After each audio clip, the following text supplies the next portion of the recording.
A Maria disse que já usa a prótese por baixo do músculo, mas ela quer trocar aqui no Silicone Center e quer saber se aqui a gente só coloca por cima do músculo mesmo. Em questão de procedimento, é claro que cada cirurgião acaba escolhendo, mas sim, como uma forma até de padronização de resultado e de melhor entrega de resultado. Técnica cirúrgica com menor dor, com menor índice de complicação, com menor índice de sangramento, com o melhor resultado, né? Todo paciente quer aquele colo marcado. Então, sim, a gente coloca acima da musculatura. E aí tem um outro ponto, no teu caso, Maria, no teu caso específico, quando a gente fala de uma troca de prótese, é preconizado em estudos, né, em publicações, que a gente mude a via que a prótese está colocada. Então, se inicialmente eu tenho uma prótese que está acima do músculo, é preconizado que quando a gente vai trocar a prótese, a gente coloca ela embaixo do músculo. E o contrário também se faz verdadeiro. Se eu tenho uma prótese que foi colocada inicialmente embaixo do músculo, na troca da prótese, é mais interessante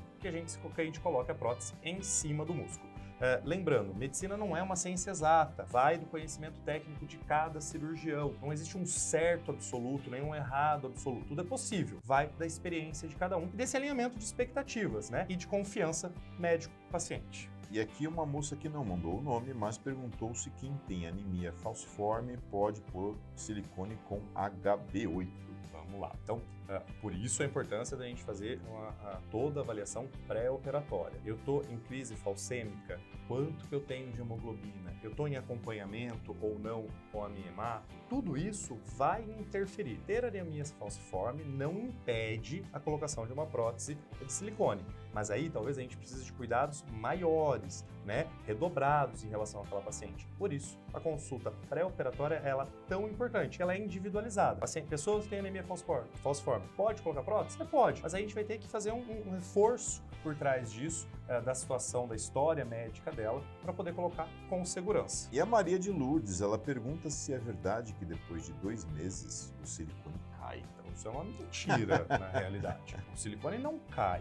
Depois de 2 meses o silicone caiu? Bom, vamos ver qual foi a indicação, qual foi a técnica utilizada, como era a sua mama antes da cirurgia. A gente tem que entender que não é, eu tinha uma flacidez enorme. A prótese melhora o aspecto. Se eu já tenho uma flacidez muito grande, meu sonho é uma mama pequenininha, durinha aqui em cima, muitas vezes só a prótese não vai resolver. Então, na consulta pré-operatória, é essa troca de informações. O paciente muitas vezes tem uma mama, com perdão, assim, tem uma mama muito grande e caída. E ela chega pra gente achando que só a prótese vai trazer a mama dela para aquela mama de 15 anos, pequenininha e durinha aqui em cima. Não vai. A gente explica, e eu explico muito, converso muito com os pacientes, desse entendimento. Olha, a gente vai ter uma melhora, a gente vai volumizar essa mama, a gente vai melhorar esse aspecto de queda, né? Mas para tratar flacidez em excesso, uma pele em excesso, uma pitose grau 3+, a gente precisa discutir se a mastopexia não é a melhor indicação. A prótese com 2 meses não vai cair, tá? Pode ter certeza que não. A mama, ao longo de 1 ano,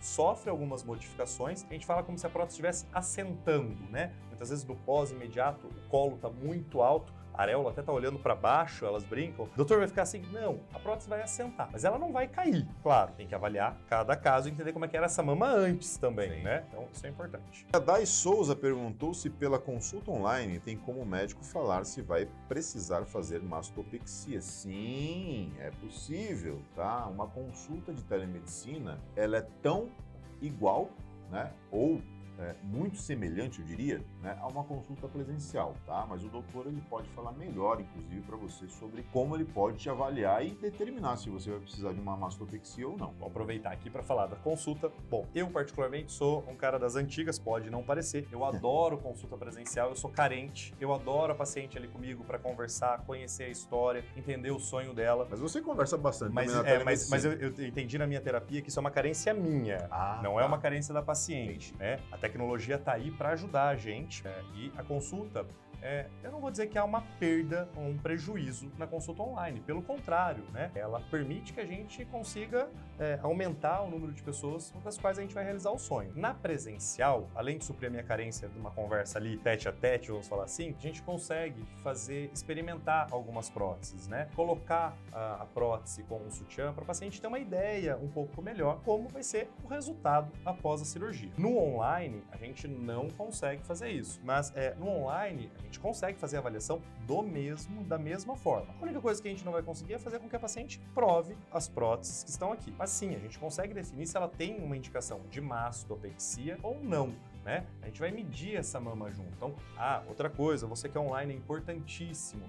Quando as meninas as consultoras do agendamento falam assim, olha, tem que ter uma régua, tem que ter uma fita métrica. Importantíssimo. Isso influencia diretamente. Por quê? Como eu não estou presencialmente com você, a gente faz uma avaliação muito subestimando as coisas, né? No quadradinho aqui da tela, você pode ter 1,50 m ou 1,80 m, todo mundo tem a mesma proporção. Verdade. Então, eu preciso entender qual é o seu tamanho, qual é as distâncias que a gente vai medir e, claro, avaliar de frente, avaliar de lado. Com isso, eu consigo ter uma ideia do que tem que ser feito, a indicação de masto ou não e determinação de tamanho de prótese. Mas é importante que tenha régua ou que tenha uma fita métrica, tá? E sim, a gente consegue definir pelo online se tem indicação de masto ou não também.